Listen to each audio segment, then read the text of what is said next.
Still barely on the screen now. There you go. What's up, colleagues? What's up, coworkers? Welcome to Friends from Work. My name is Al Jackson. You guys already knew that. Thank you for joining me on I don't know why I'm wearing headphones. Tori's not here. Gabriel, I did it. I'm on my weird camera that I'm very, very self-conscious about. I'm more self-conscious about this camera than this picture. That picture is Al at probably circa 1983. That was back when going to McDonald's was a big deal, especially one that had a playland attached to it. And what you want with every playland in the early 80s is you want nothing but iron and metal because clearly McDonald's had not been sued into oblivion yet. So yeah, this is back in Cleveland Heights. This is actually like 2 doors down from Cleveland Heights High School, where the Kelsey brothers we always talk about play. But yeah, that's where I grew up, and that's me kicking it. I'm sure my mom took me to McDonald's, which used to be a treat. I told y'all now, like I asked my kids, I'm like, you want to stop and get some McDonald's? And we're good. I'm like, but you said you're hungry. They just won't eat it. I would have shanked a classmate if it would have guaranteed me that I was going to get McDonald's that day. But, like I said, like things are changing for the better. Things are good now. They're getting better. Okay, things aren't great. But I was like, how do we start the show off with some positivity? Because right now it appears that the world is going to hell in a handbasket. I'm 48. I can use that phrase. Well, here's a little good news that I think we can all use. That's right, guys. I don't know if you guys are excited as I am. I know we're not big reality show watchers, but tonight is the Netflix debut of Age of Attraction. Now, colleagues, before you start to click off and say, see you tomorrow, bro, there's a reason that I'm talking about this. First of all, I'll tell you the premise of this. There can't just be a show where people meet and date. There's always got to be like, yeah, but it's on a tightrope. It's got to be something crazy. This to me, I guess, is edgy to people, but I didn't really get it, but the show got made. You can't ask the person how old they are, which just means that you were raised by women of color or women in general. If you're a guy, that just lets you know you don't do that ever. You don't need. Oh, what size are you? Don't. How old are you? No need. They'll tell you, fellas. So really, this should be a show called Manners. But I'm not. I know you guys aren't super pumped about it, but what I am super pumped about is that our girl, my homegirl and friend of DBL, Angel, who Angel is Angel as she has a string of what do you call those? Beauty esthetician. No, she does not anesthetize you, but she makes your face hurt and then you look good. Whatever that is. Me and Jeff went in one time and we did Brotox. And I remember I got scared because when I walked in, I saw a sign and it said, beauty is pain. And I was like, what does that mean? And then I quickly understood that exactly all the things that people go through to have a nice looking face. But Angel, this needs to be said before we go forward. If you were going to watch the show or you were on the fence, watch the show and cheer for Angel because she is that girl. I've known Angel for, I don't know, I met her through Erica because Erica knows everybody. I met her through Erica and I've known her probably 9 years now. And she is straight up and down self-made. Angel is a baller. Like when I met her, she was working out of an office and she just casually mentioned over lunch one day, she was like, oh, I bought that building. I was like, oh, did you? Good for you. Like when you're like, I am behind. Yes, Angel is doing great. Her business is thriving and now she's looking for love. And I was telling, she is gorgeous. Absolutely. Angel, like she is so humble. She would have full rights to be like, well, let me tell you something. You can't tell me anything. I'm self-made. I got a lot of money, blah blah blah. But she's not like that. She's super humble. I'm adjusting to my new weird camera, and I need you guys to be nice to me as I do that. Yeah, Angel, that whole thing about started from the bottom, now we're here. Angel is completely taken care of. Her kids are taken care of. Her kids, she's come and supported me in my comedy shows. And quite frankly, I'm always like, you know, why doesn't Angel have a dude? I hope that doesn't sound terrible, but more it's like Angel's a catch, and I say this as her brother from another mother.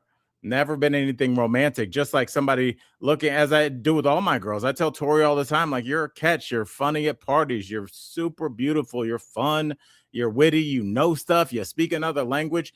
What's up with the dudes? Ladies, is it us? Am I gonna get killed on the internet because they're like, oh, you're just stumping for female followers? I'm serious. I mean, I definitely went through my F-boy phase, as you would say, where I was trying to be a game player. I don't even think I was trying to. I just wasn't serious about anything, and that spills over into everything in your life, including, your romantic pursuits. So I just would chalk it up to I was immature across the boards. I'm like, if you think it was just the ladies, take a look at my finances. So I don't want to just completely come down on any guy that's still just going through his goofy phase, but I don't want to ruin the the premise of the show by saying how old Angel is. I'm not sure, but she's at an age where there would be other men, working class, professional, however you want to look at it, adults that earn a living and care about the people around them and try and make their communities better, that might look at Angel and be like, what up with that dough? So I don't know. I don't have any inside info as to how the show went, but I'm hoping that she did well and she found love. I don't know if you guys, I don't know if there's a big crossover between my podcast with Corinne and my DBL audience, but we did 200 podcasts, and of those podcasts, I would say that Corinne talked about never being able to find love for 150 of them. And now she's with an amazing dentist who is a baller. Whenever I just look at other adults and I'm like, are we the same age? Oh, you're younger than me. F you. But he's such a good guy. He's from Kansas, and just like I told her, just like I told Tori, and I hope Angel finds out without me telling her, wait until you find the guy that appreciates you. I used to look at the way Anthony would look at Erica when she'd be speaking at an event and be like, wait until a guy looks at you like that. And then you move forward. And, I just hope that happens for Erica. Me and my, one of my best friends in the world, John Vargas, we were talking about how it seems like a lot of people, and in this case, we were talking about men and how we, guys are like, I got a type, 5'11", ballerina, 38 double D. And it's like my boy John, who I swear is the smartest person I've ever met. He always puts things really simply, and I feel like that's the mark of true genius, is when you can just say things like in 3 words and it's something you'll never forget. And I remember John just says to me, he goes, what they should tell you is go after the girl that smiles when you talk. And isn't it that simple? All the movies that we see when we're growing up, at least I can speak for myself. I'm almost 50. So I grew up watching those 80s movies, and the whole premise was always like, there's a nerd. He likes the cheerleader. He's going to have to join the football team or like learn how to do karate. And then she'll see that he's a real man and, she'll choose him. I'm like, nah, dog. There was probably a nerd chick in one of your nerd classes that, if you had paid attention, was low-key super hot. She laughed at all your bad jokes, and instead you focused all your time on some cheerleader whose friends you would hate and they would hate you. and you're trying to force something that doesn't work, bro. That's why none of those 80s. Remember Lucas? I remember Lucas. I think it was young Corey Haim, rest in peace, where he joined the football team. And on the last play of the game, he runs across the middle where you should not be. Those are where the gigantic linebackers are, the biggest men on the planet, literally. And they're waiting to get a running start. Corey Haim, Lucas catches the ball, and he gets lit up as he should have, because he shouldn't have been on the field. He should have been at some Dungeons and Dragons tournament getting ready to hook up with a little goth hottie. I don't even think goth people play Dungeons and Dragons. Maybe I'm just lumping everybody into one. But yes, I don't know why I got off on a rant, but this does make me think about my old days. I was on a dating reality show. I think some of y'all, the old heads in here, know. I was on Blind Date when I lived in Miami. It's still on YouTube. I don't want to talk about it. If you want to go look at it, do it after the show, please. I do not. I refuse to go back and look at it.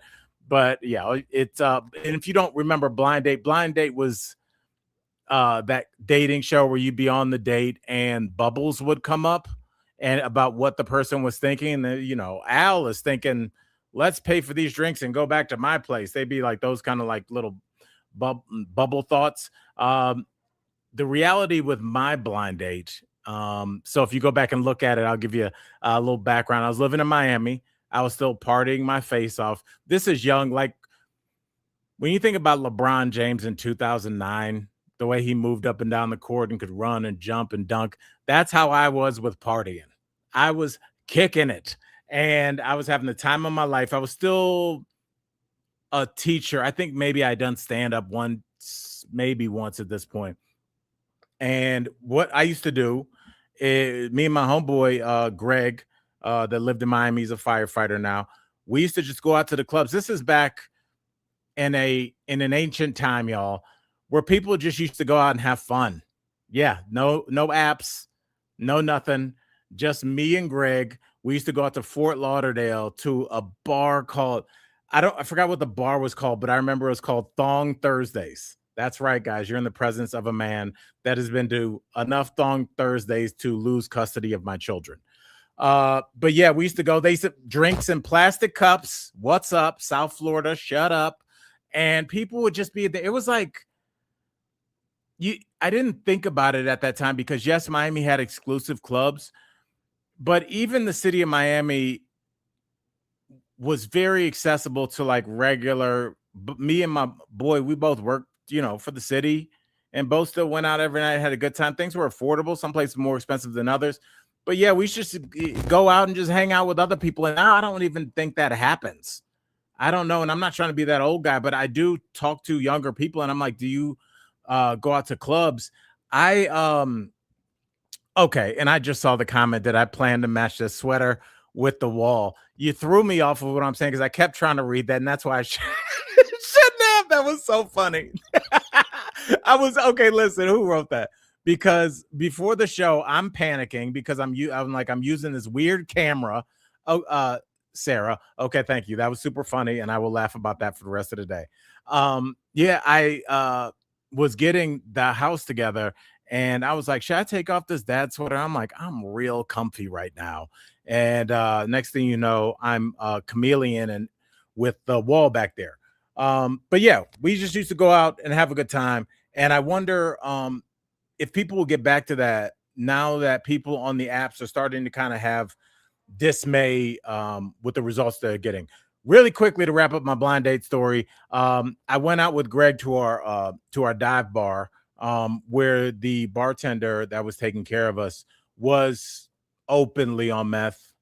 I didn't know what meth was. I just knew she was on a drug, but that wasn't weird for Miami all day.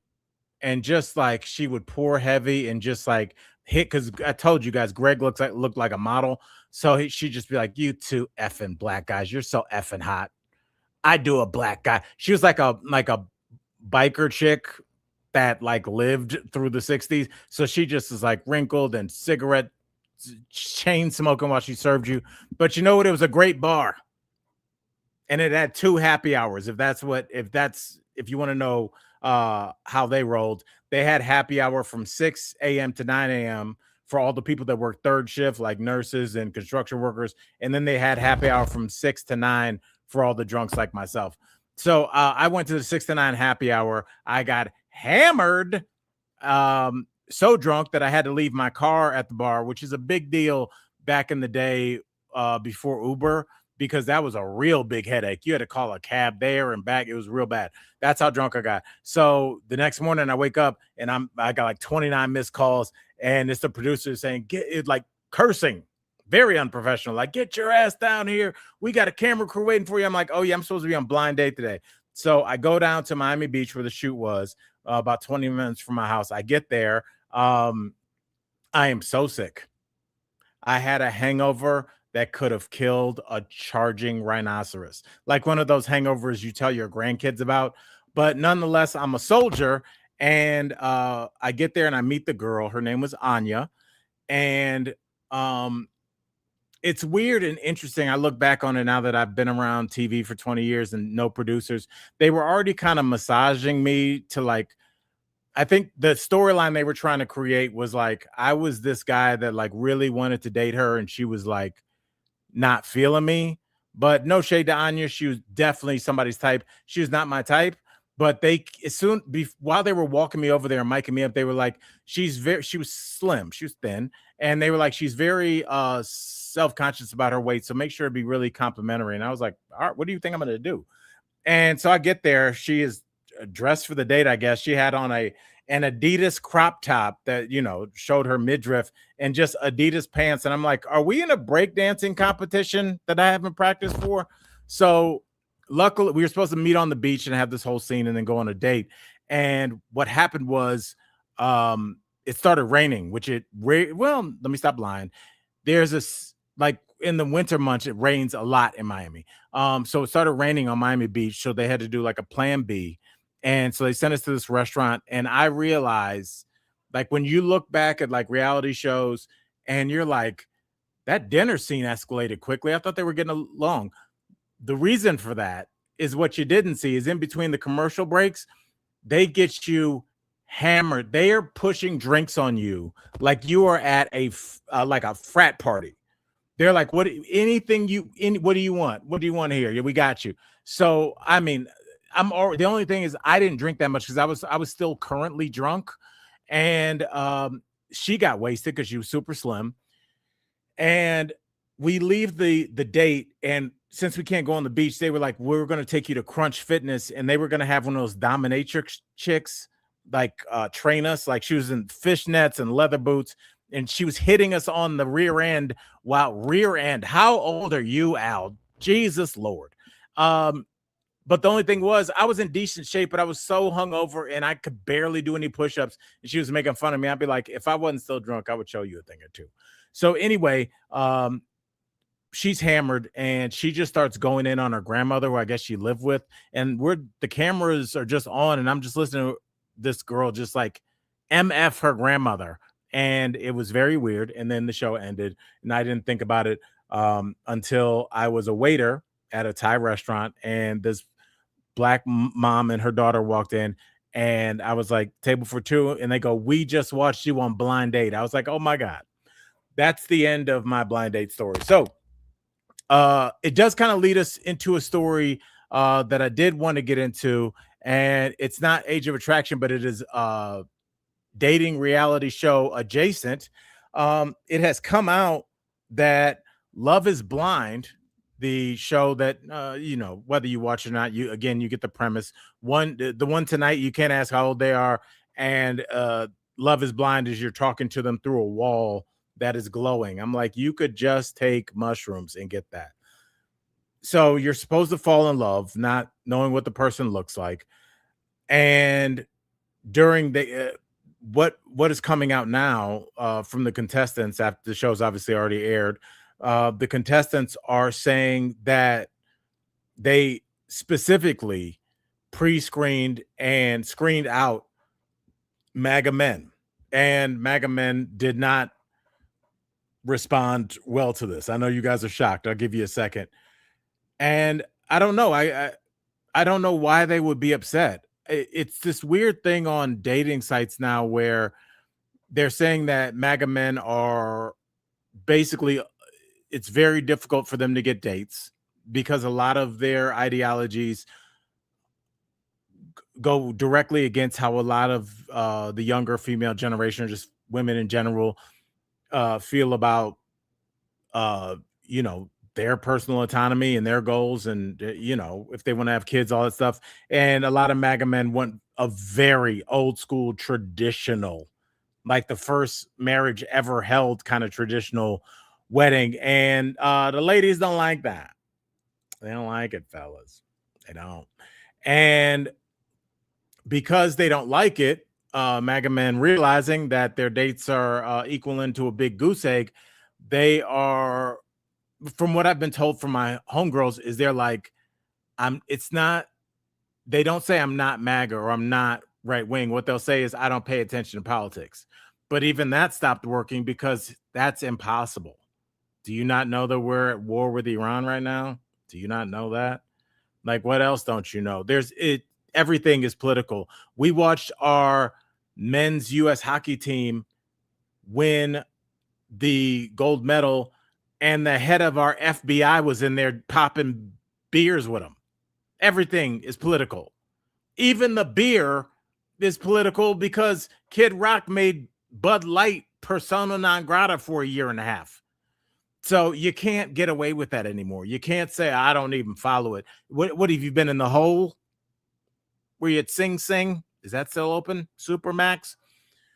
So the MAGA men are just kind of like, now I guess you can't lie for that long and say, no, I'm very progressive, and just like seethe every time that you have to go to a vegan brunch with her friends. And it's causing MAGA men to just go dateless. And I heard this interesting theory about not only just MAGA men, but including just people that are affiliated with the left, because, excuse me, with the right. What they were saying is the reason that they kind of try and filter in and date people on the left, follow artists, go to concerts by artists that are open with their left-leaning views, is because, and this is what they said, and I mean, I don't agree with it, I'm not disowning it, but they were like, the right is not that fun. And I could believe it. I could believe it. You know what's interesting? Because they were like, the right is very sex negative, the right is very judgmental, it's very binary, it's this or that, it's no interracial relationship, and the woman should have this many kids, and you stay at home and you don't work and you sacrifice your career, blah, blah, blah. But what they were saying is that's not fun for them either. So when they want to go enjoy themselves or go on a date where they could laugh or be around some interesting people, they go to the left, get their fix of fun, and then head back over to the right, which sounds like what a human being would do. Why not try and have your cake and eat it too? I do wonder, though, and I guess it'll kind of lead us to the serious stuff we're going to talk about today. Who's still on the right, and what values that you espouse are they still holding up? Because if you were still on board with the after the Epstein file drops, plural, that's like, you ever watch a rodeo and the bull kicks like 2 or 3 times and you're like, wow, that guy's still on there. That's how I feel about the right wingers that are still like down after the Epstein thing. And clearly our president is interwoven in the Epstein files like Nana's old quilt. They can't even deny it anymore. And Pam Bondi won't be able to deny it because she's coming up and she's got to go under subpoena. We'll talk about that. But if you are still pro-Trump, pro-right wing, look, stick to your convictions. Who am I? But then after that, I'm looking at who's calling me. That's a very weird number. Oh, do you know what I think that is? I think that's my last Amazon delivery. They only call during the show. I wonder, like, if they were like, well, he's still our no war president, no endless wars in the Middle East president.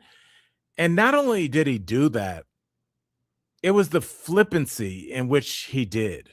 I think we are all, and I think our bar is low for Trump, especially all the colleagues and coworkers in here. We don't expect much. And that's why there is like a little bit of beauty when you can go, wow, this man can still surprise me. Straight up. I can't believe he did that because there was no plan going in. There's clearly no plan coming out. At least when the Bush administration went into Iraq, they were like, they have WMDs, they had WMDs. And even though, remember, there were weapons inspectors in Iraq, boots on the ground, and they were like, we don't see any. Can you just tell us? And then we'll say there are. And Bush and them were like, yeah, we're just going to invade because they knew they weren't going to, they knew they didn't exist. Colin Powell just took his stellar reputation and just hold on one second, y'all. We're going to do this live. Hello? Hello? Yes, you could just leave it right at the door. I'll be down to get it. Thank you. Bye. Shout out to Amazon and their delivery people. They're out and they're on it. Yes. So Bush and those guys, they at least tried to bullshit us. Remember, they tried to put together that coalition of the willing. Remember, like Sweden sent like 4 guys. But at least they were like, we got Canada. They weren't like sending their army, but they'd be like, this guy makes the best pancakes in the Western Hemisphere. They were at least sending, they went to the UN, they went to Congress, they had the appearance of a country that is at least trying to appear legitimate.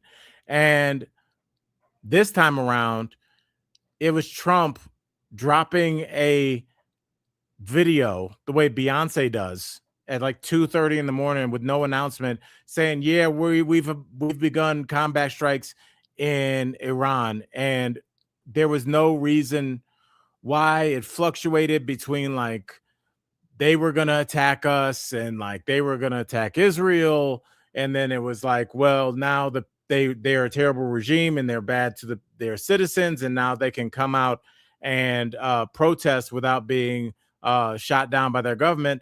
But it's hard to come out and protest when bombs are raining down on your head. I don't know that much about protests, but I know that's true.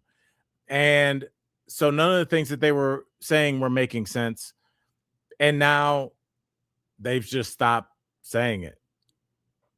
Today, the New York Times reports that the USA, and we all knew this, was officially at fault for the accidental bombing of a girls' school that killed 160 little girls plus. I'm not even sure if 160 is the exact number. And I don't even know if it matters if it was accidental. That's how it happened. That's how terrible it is. That's why you don't go firing off missiles into densely crowded cities, because that's what's going to happen. Oh, it's an accident. I'm sure their parents will be like, oh, it's an accident. Why don't you tell me?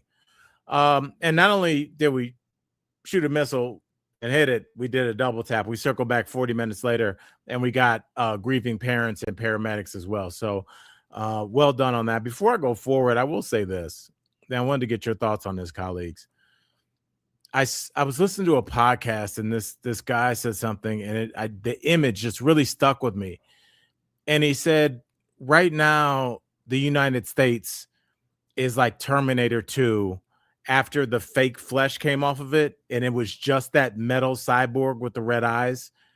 He was like, when we used to go to war or try and exhibit diplomacy, it was with like simulated human skin. It was Arnold Schwarzenegger trying to carry on a stunted conversation.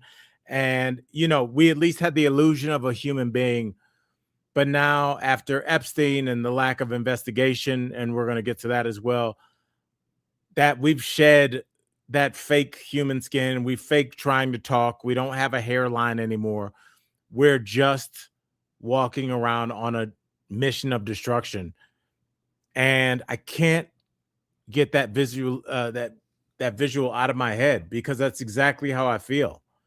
I just don't know how to feel about my country now, how to feel about this country moving forward. And I would reckon to say, without putting words in your mouth, neither do you. What is our justice system to you? How do you interpret it? Because I know if I have to appear in court for anything, I'll be like, y'all got me in here? I'm first in line? I don't trust any of our institutions.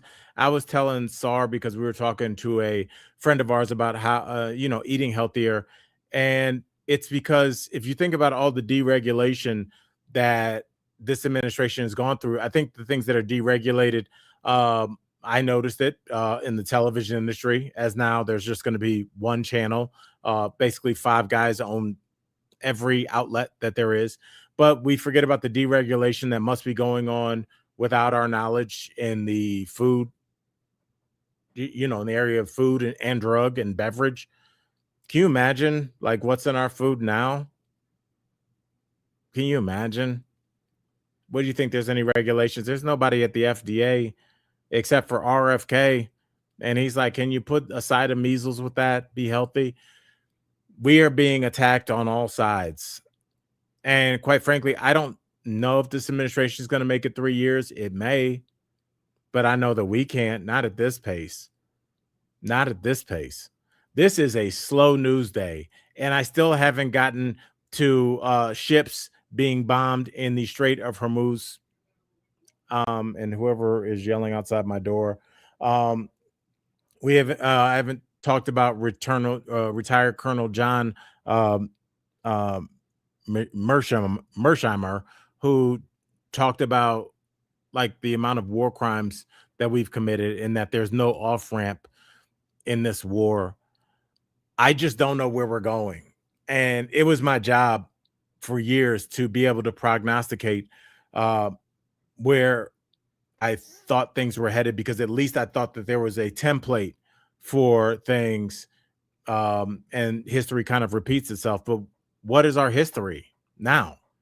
It appears that Jeffrey Epstein had his hand. I was having this thought the other day that, you think about Jeffrey Epstein, his affiliation with Victoria's Secret, Les Wexner, his affiliation with the Limited and Victoria's Secret, and you think about the kind of monsters that they were. And those men played a huge part in shaping and helping to shape the body disorders, dysmorphia that young women of that generation growing up getting that catalog, and that being the standard of beauty. 6'3" Brazilian models. If you're not this, what are you? And what we were really looking at were two of the worst people on the planet's interpretation of what an attractive woman should look like, because they knew that those young girls couldn't get there, and they knew that it would cause forever damage. The owner and CEO of Abercrombie and Fitch was assaulting boys for years on his island, and he's faced no repercussions. Nobody has faced any repercussions, and I don't know if there is precedent for a country being able to move forward if no one faces any repercussions. The Nazis faced repercussions. That was the Nuremberg trials. There were plaques put up to remember like what happened, and to remember to never let it happen again. What does our country do after the Civil War? Years, decades after the Civil War, we put up statues, not plaques, that say some really terrible stuff happened in this valley or this forge. Let's remember how much blood was shed and how this country nearly came apart over something as as much of a construct as race could be. And let's never let that happen again. And instead, we put up murals, flags, huge statues with men, Southern generals who lost. For the love of God, what country puts up statues of the loser? You think outside of San Francisco 49ers football stadium, they got a picture of Boomer Esiason after Cincinnati took that L? That's how crazy that would be. We don't have a picture of Joe Montana, but we do have a picture of the losing quarterback. Why? And I guess the same could be asked about how we continue to try and reshape and reform how we look at the Civil War. Even though I think enough time has passed where we can have an adult conversation, clearly we can't. Because as soon as a super right-wing administration gets into power, whether it be at the state or the national or federal level, first thing they try and do, go after the history books. First thing they try and do. Now we have what's that? Dennis PragerU. My boy John, who I talked about earlier, said he walked in and his son, because they took over PBS. They have that PragerU on PBS, and it's basically going. It's like showing enslaved people, but they're like, slavery wasn't all bad, you know. George Washington let them eat dinner on Thanksgiving together. Like, just like there's it. This country has never been able to reckon with its sins, and we still haven't had a real discussion about what happened in Vietnam. Won't even discuss Korea. The only reason people even know the Korean War is because MASH was, I believe, set, that MASH before my time, was believed set in the Korean War, even though obviously it was clearly about Vietnam. There has to be a point where we grow up, and I know we're a young country, but we just start to address some of these things. What was done to the indigenous people in this country, what was done. I don't remember ever in high school, ever hearing about internment camps, concentration camps, Japanese concentration camps that we had in the early 40s during World War II, American citizens that were thrown into internment camps based solely on where they were from. And if only history repeated itself, here we are. Here we are. Currently, this administration is trying to buy warehouses for people. Warehouses for people. Warehouses that used to store tires and shirts and jackets. They're now going to have mothers, sons, daughters, and husbands. Many of them separated. I saw Tim Walz being interviewed yesterday, and he was saying there's still a number of young Hispanic children from Minneapolis that are unaccounted for. Still, we now know the kind of world, the kind of country, the people that we're surrounded by. We're surrounded by a lot more child predators than any of us have ever wanted to admit to ourselves, colleagues, because for the most part, all we know is us. We don't know people that get up in the morning and drive real slow past elementary schools. The tougher question is, if you wanted to have access to children, and you know it's illegal, at least for regular people, is there an organization that you would join to maybe have unfettered access to said children, and access to children that clearly, besides their parents, people wouldn't miss? They didn't take little rich white kids. They took some poor ones, as we saw with the Epstein. That's where race and class always get crossed up. They targeted. I'd lived close to that area. I performed very close to that area where Epstein was originally located in West Palm Beach. There's literally a sky bridge that you go over, and you go over from like working class West Palm Beach into, because I did a gig there, and it's so interesting. Like segregation, you always think of it as like the 50s and 60s civil rights, but segregation is also financial. It's mostly at this point financial, because I've been in that area 50 times, and I had never even really glanced over to see that bridge. And to go over that bridge, when you see those kind of mansions, we're not talking about McMansions. We're talking about mansions. We're talking about them kind of mansions. And what they would do is they would go right over the bridge and they would go pick up one of the common folks' kids, and the parents would complain. People would say things, and the police would be like, "I don't know. He bought us all new police cruisers, so what's up?" Um, yeah, but back to Minneapolis, like the people that have taken these kids, shouldn't this be a bigger deal? Shouldn't we see a few articles a day helping to track these people down? Shouldn't be the people that took these kids be responsible for returning them normally? But that goes back to my original point. Nothing is normal now. Nobody, I remember like they would break into programming if like some kid in like the 80s fell down a well or something. It'd be live coverage and people, it was like the whole country came together and they were like, let's do something about this. This is awful. Remember how everybody, even as recently as like, remember Balloon Boy, when that family lied that their kid was in that balloon because his dad was a weird guy, and everybody was following this kind of homemade giant balloon that they said that their 4 or 5-year-old was trapped in. It turned out to be a hoax. I think he went to jail, but they broke into programming. We have kids missing now, and we know who took them, and they're like, I don't know. Imagine feeling that comfortable that somebody could say, you were the last known person that had custody of this person while you were at work. Where are they? I don't know. Who'd you give them to? Some dude. No further questions.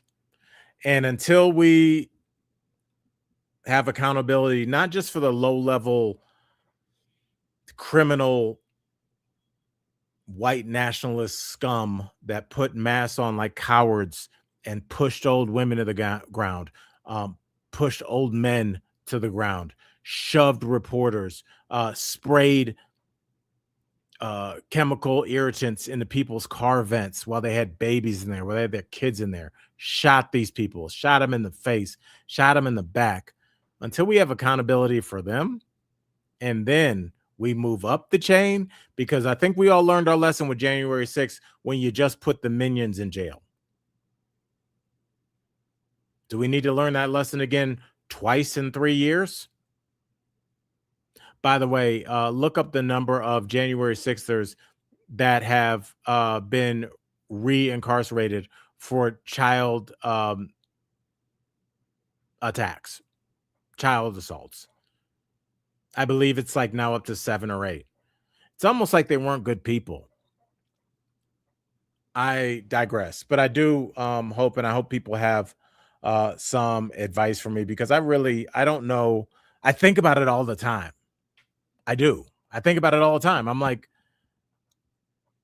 how do you go do stand up when matter of fact, I did stand up the night that Alex Peretti was murdered. And I said to the comics in the green room, I'm like, the 3 of us and the 150 people out there are all going to go out and act like we didn't watch a man be brutally murdered 2 hours ago. So is it just going to be, are we going to dig into the performative arts and just act like nothing's going on? Because I don't know how longer I can keep up this charade. I don't want to see any more. I joked about it, but I don't want to see any more Law and Order BS. I don't want to see any military propaganda. Oh, we respect our military so much so that you couldn't give them a heads up. Wouldn't dare listen to the Pentagon when they said, "Hey, this isn't a good idea." I don't know if you know who Iran is, President Trump, and I'm going to lean towards you have no effing idea. But there's no off ramp. And let me get to this, because like I said, retired Colonel John Mersheimer, he was part of the think tank decision making group with the Bush Iraq invasion. And what immediately gained credibility with me when I listened to this interview is he immediately took account, because I thought he was going to be like, well, when we did it, we were gentlemen. He was like, we committed war crimes. Absolutely. We did. And he was like, the Trump administration has committed more war crimes in the last in the first week and a half of this war than the Nazis did. Those are his words. I mean, because when you kick things off, first of all, with not declaring war, and second of all, targeting a civilian location. I know they said, well, we made a mistake. What? All right. 160 girls dead. I don't know how the world will view us after this. I don't know how I will view us, but I don't know when after this is. Do you? How does this war end? Again, if our president had done any research, he would know that this isn't Venezuela. This isn't a country that has a top-down vertical power structure. You see that a lot with the mafia. They got, the big boss, the Don, and then he's got his lower level guys. But if you remove the boss, kind of the whole crime syndicate falls apart. Iran has more of a horizontal power structure, where if you remove one, a lot of the other ones wouldn't even notice. They all have kind of similar objectives, but different targets at different times. It's totally random. And guess what? We've been sanctioning Iran for a long time. And for as much as that must be an incredible hardship to them, guess what? Iran is like, we built for this, dog. All right. No food comes in. That sucks. Cool. They've been living like that. We've been over here watching Age of Attraction and air conditioning, talking about why isn't my DoorDash here?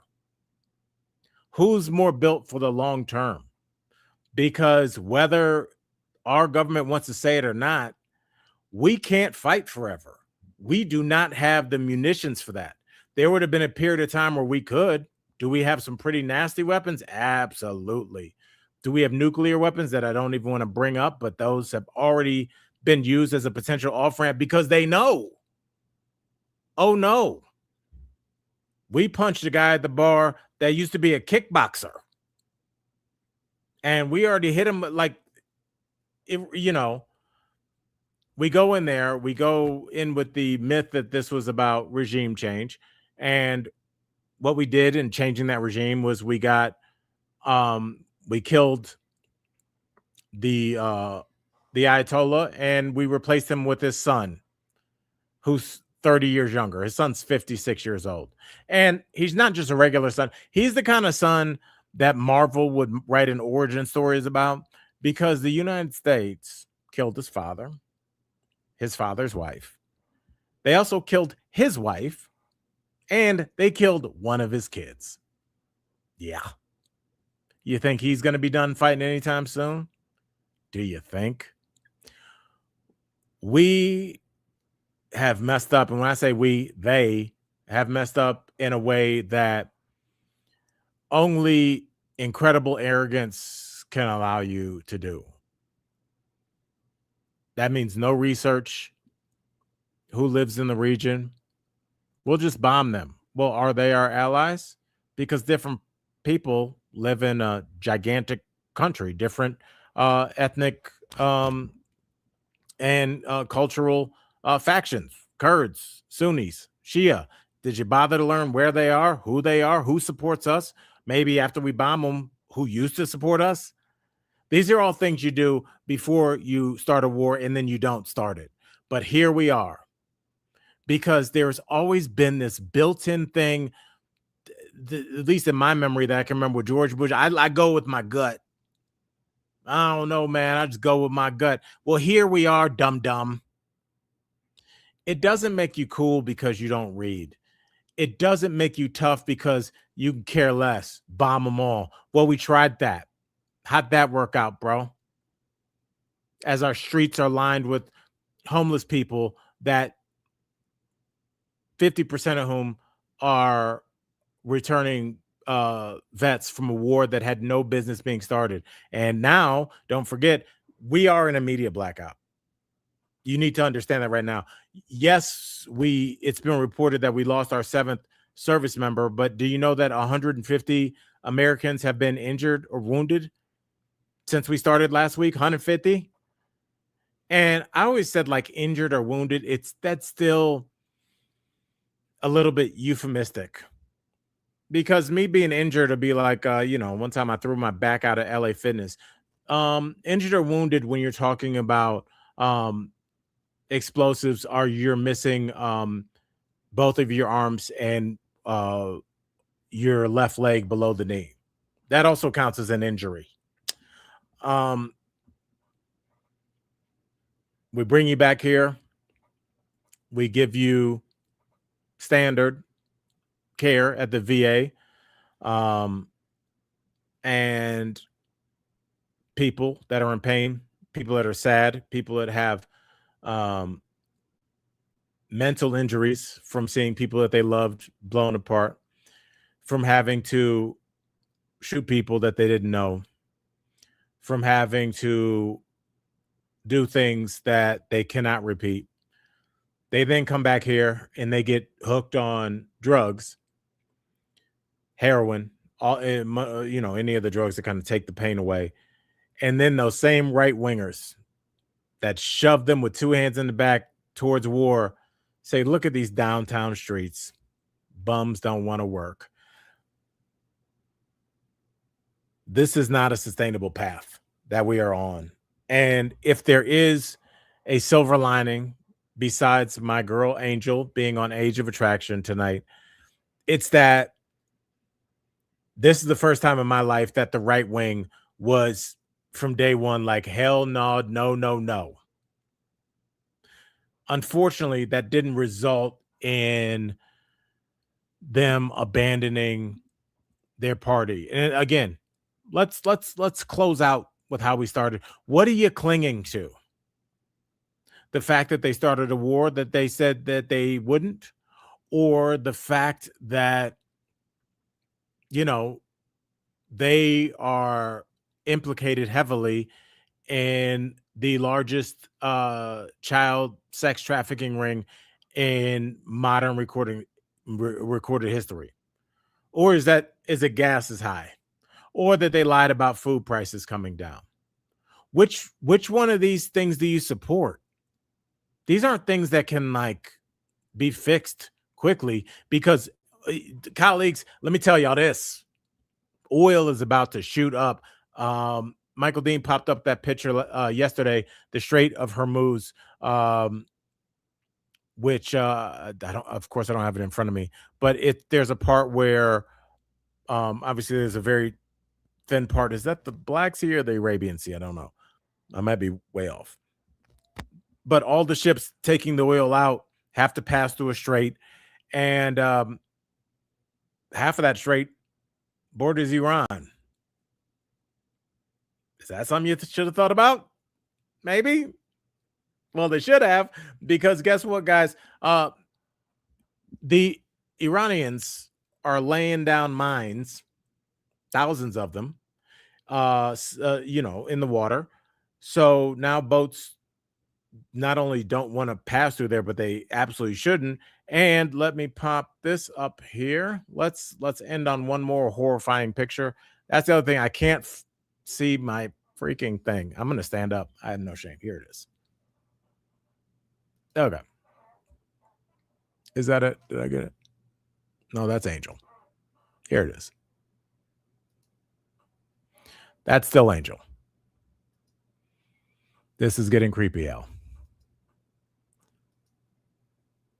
Oh, yeah. That's what it looks like when you try and pass through the Strait of Hormuz. Now, they've hit 3 ships, and they're going to make it very difficult for anybody that's ever done any business with the United States to get cargo or any thing that we may need to keep our country going.